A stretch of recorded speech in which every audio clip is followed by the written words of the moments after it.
Et bonjour à tous, bienvenue dans ce nouvel épisode où on va continuer ensemble d'améliorer notre page de paiement.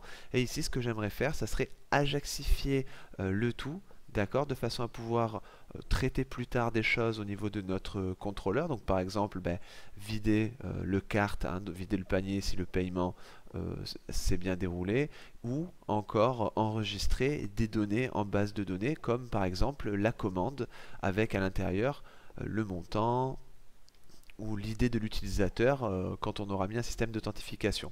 Donc là, on va s'occuper d'ajaxifier la requête. Donc j'ai déjà ici un panier avec deux produits. Donc j'ai la possibilité ici de passer à la caisse. Il faut aussi penser au fait que si on n'a rien dans notre panier, on n'est pas censé pouvoir aller sur cette page paiement. Donc on va déjà régler ce souci. Au niveau de notre fonction index de notre checkout controller, on va juste ici faire un if.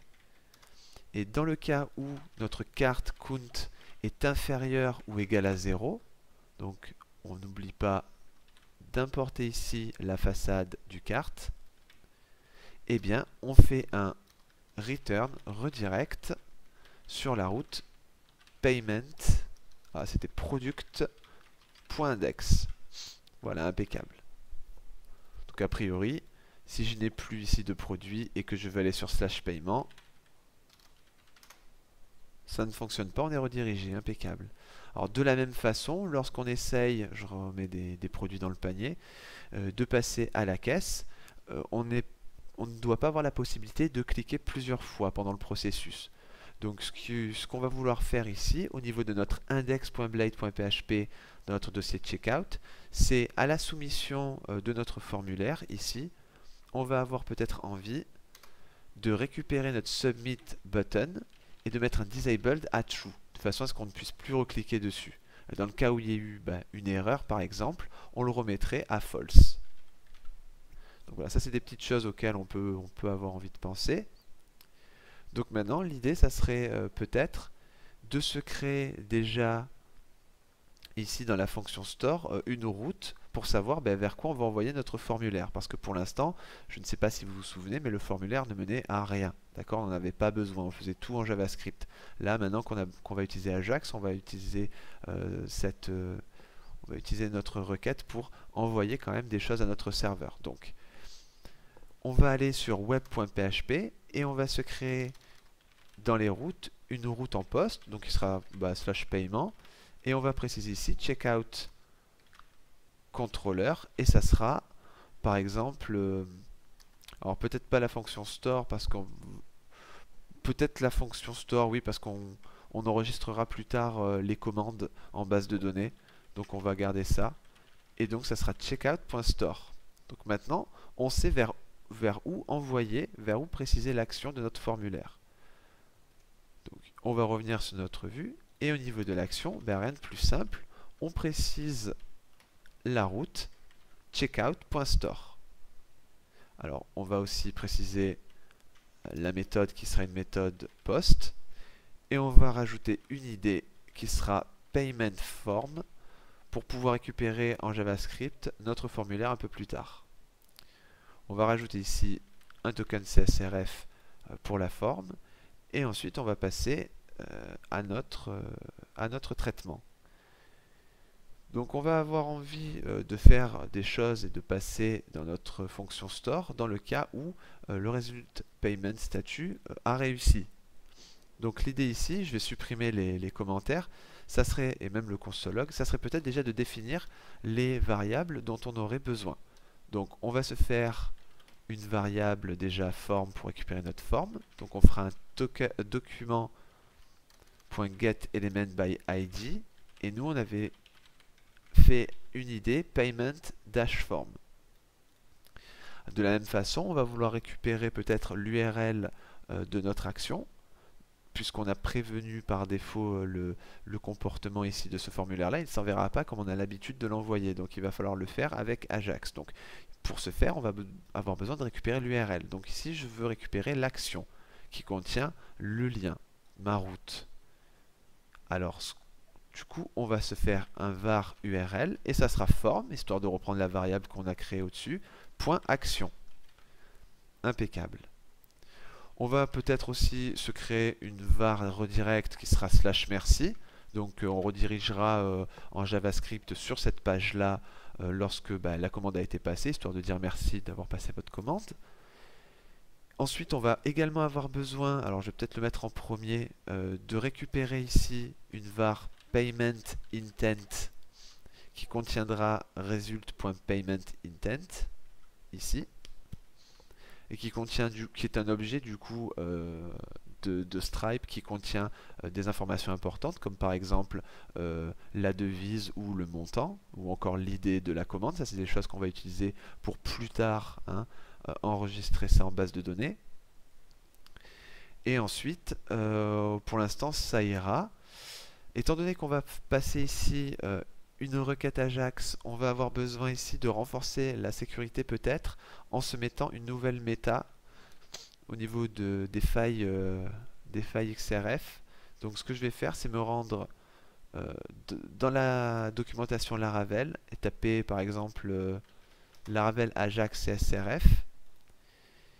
Et ici, j'ai le XCSRF token. Donc on nous dit que en plus du CSRF token qu'on met avec notre interaction Blade, on peut avoir envie de passer aussi ce méta là. Donc ce qu'on va faire, c'est copier ce méta, et comme on voudra le mettre uniquement dans cette index.blade.php qui est notre page de paiement, c'est l'occasion de se créer un nouveau content qui sera un extra méta, d'accord, et ici j'oublie pas le end section, et on se passerait la méta de cette façon. Donc on n'oublie pas bien sûr de se faire un yield à ce niveau-là, donc @yield extra méta au niveau de notre layout général. Donc ça, c'est déjà une bonne chose. Je vais vérifier si il est bien chargé au niveau de ma vue. Et là, on retrouve notre CSRF token. Parfait. Donc il y a aussi quelque chose d'important à faire, c'est que tout à l'heure, quand on fera notre requête Ajax, dans les en-têtes, donc les headers, on aura besoin ici de rajouter ça. Donc ici, ils utilisent jQuery. Nous, on ne va pas du tout utiliser jQuery. Je trouve que c'est pas forcément la peine, vous allez le voir. On va utiliser du vanilla JavaScript. Donc on va quand même récupérer ici cette ligne-là, parce qu'on va l'utiliser plus tard. Et ce qu'on va faire maintenant qu'on a récupéré ici nos différentes variables, on va aussi se créer une var token. Et là, on va retirer ça. Et on va tout simplement faire un document.querySelector. Voilà. Ça remplace le $ de jQuery. On récupère la méta qui a comme name CSRF token. Et au lieu d'utiliser attr qui n'existe pas en JavaScript, on va plutôt faire getAttribute. Et on récupère le contenu. C'est-à-dire ici, tout simplement, ce qui a été généré par Laravel. Parfait. Donc ce token-là, on le réutilisera plus tard quand on fera notre requête fetch. Donc requête fetch qu'on va faire de suite. Donc cette requête-là va nous permettre, du coup, de faire notre requête Ajax. Donc on a besoin en premier lieu de passer l'URL. Donc l'URL sur lequel on va envoyer la requête, c'est pas compliqué, on s'était créé une variable pour ça. Ensuite, on va se passer aussi les headers. Donc les headers, je vais aller récupérer du code pour les en-têtes, pour forcer du coup l'en-tête en JSON. Et je vous voilà, donc c'est juste ici un content type pour forcer le JSON et s'assurer des choses. Au niveau du XCSRF token, je rajoute la variable token qui contient du coup le contenu de notre meta tag. Donc ça, c'est juste des en-têtes. C'est quelque chose que je n'ai pas forcément appris par cœur, donc c'est pour ça que je l'ai copié-collé. C'est plus ou moins tout le temps la même chose, donc voilà, il n'y avait pas de raison de rajouter plus de détails. Ensuite, après les headers, on va ajouter la méthode. Alors ça, vous vous doutez bien que c'est une méthode en post. Et on va également préciser un body. Donc au niveau du body, ce qu'on peut faire, par exemple, ça serait utiliser JSON.stringify, histoire de forcer le formatage en JSON de nos informations qu'on veut passer, de nos données qu'on veut passer dans notre méthode. Donc nous, c'est pas compliqué. On a besoin ici de notre payment intent, d'accord, qui contiendra ce que Stripe nous a renvoyé. Donc ça, c'est pas sorcier. On va dire que payment intent, ça sera payment intent. Donc on va préciser ici, dans le cas où on a un retour positif Zen, on va passer une fonction fléchée, donc où on va tout simplement faire un console log de data, voir si les choses ont bien fonctionné. Donc on aura eu notre traitement qui se sera fait sur notre serveur, d'accord, dans notre contrôleur. Sinon, et on va pas le faire de suite parce que je veux pas que la page se recharge de suite après, on va quand même vérifier que les choses se sont bien passées au niveau du retour et de la requête. On fait un windows.location.href et là on dirait, voilà, ça serait redirect, donc ça irait sur /merci. Mais ça, je vais le documenter parce qu'on ne le veut pas de suite. Et après, on fera un catch, éventuellement error, et si on a des erreurs, on fera un console log des erreurs, histoire de voir ce qui aura peut-être causé souci. Voilà. Donc, a priori, alors je vais juste remonter ça. Tout semble OK, donc on va pouvoir tester les choses. Je vais enregistrer, revenir ici sur notre page de paiement. Je vais regarder quand même au niveau de la console si j'ai pas d'erreur, parce qu'on a écrit pas mal de JS, impeccable. Et donc maintenant, on va se dire quand même qu'on reçoit une request. Donc si on veut récupérer le payment intent qu'on s'est envoyé ici dans notre contrôleur, il faut savoir que on peut le récupérer, donc on se dirait qu'on stocke ça dans une variable data. On récupérerait ça dans notre request, on récupère le JSON et on fait un flash all. Et là, on ferait un traitement, donc là on pourrait par exemple sauvegarder en base de données l'idée de notre tout simplement de notre commande ou avec l'idée de l'utilisateur, tout ça, mais on va juste retourner pour l'instant les données. Donc on fait un return de data, payment intent, et on précise par exemple, alors là on aurait accès à tout le tableau, on pourrait préciser ici amount, qui nous donnerait le total de la commande. Mais on va juste tout retourner, histoire de voir si on a tout. On n'oublie pas aussi, si tout s'est bien passé, et ça sera le cas si on est dans cette fonction, on va peut-être vouloir supprimer le contenu de notre panier. Donc on ferait un cart destroy. Voilà. Donc après je pense que on n'a pas forcément d'autres traitements à faire sur notre panier. On le supprime de toute façon si le paiement a été fait et on redirigera tout à l'heure. On va maintenant tester un peu notre nouveau code. Donc je rajoute une carte de paiement valide, je procède au paiement et là j'ai effectivement la réponse. Et au niveau du network, ici, dans mon XHR and Fetch, je peux voir un petit peu le nom des pages qui ont été appelées dans ma requête Ajax et j'ai paiement. Et là, vous voyez dans Preview que on a tout ça comme information, donc tout ce qui est contenu dans le Payment Intent. Donc ici, on avait le amount, donc c'est-à-dire le montant du panier. On a également une idée qu'on peut stocker qui serait l'idée unique de notre commande. Et on aura aussi le timestamp ici pour la date de la création de notre commande et également la devise.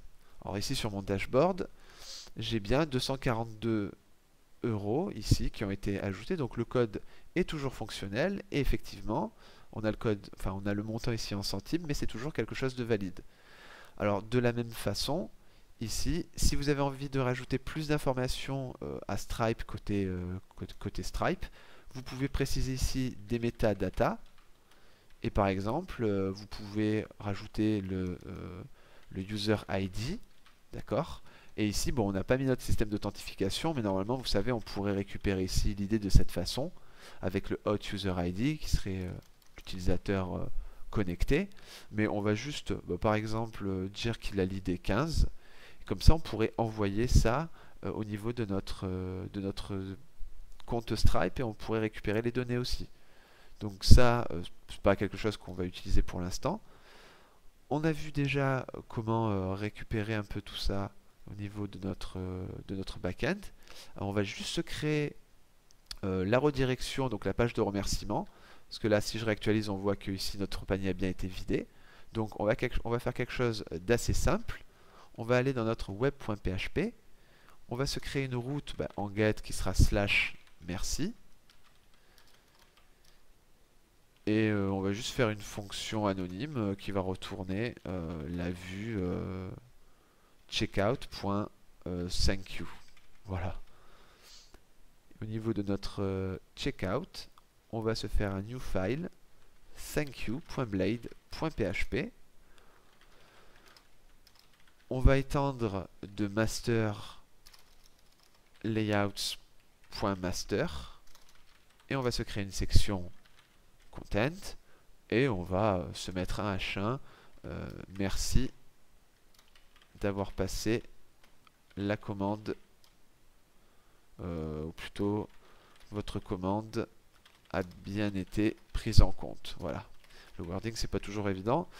Donc maintenant que ça c'est fait, on n'oublie pas de décommenter ici notre redirection qui va bien sur /merci et on va retester une dernière fois les choses. Donc on va ajouter des articles au panier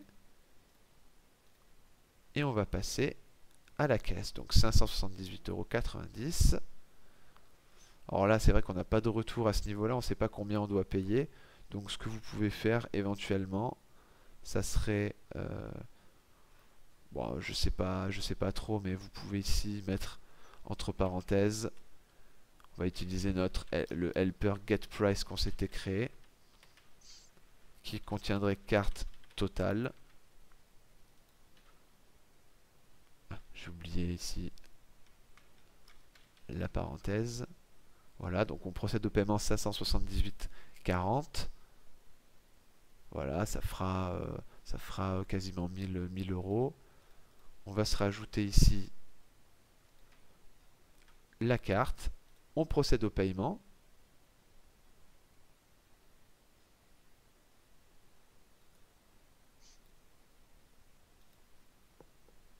Et là, alors là, j'ai fait une petite erreur au niveau...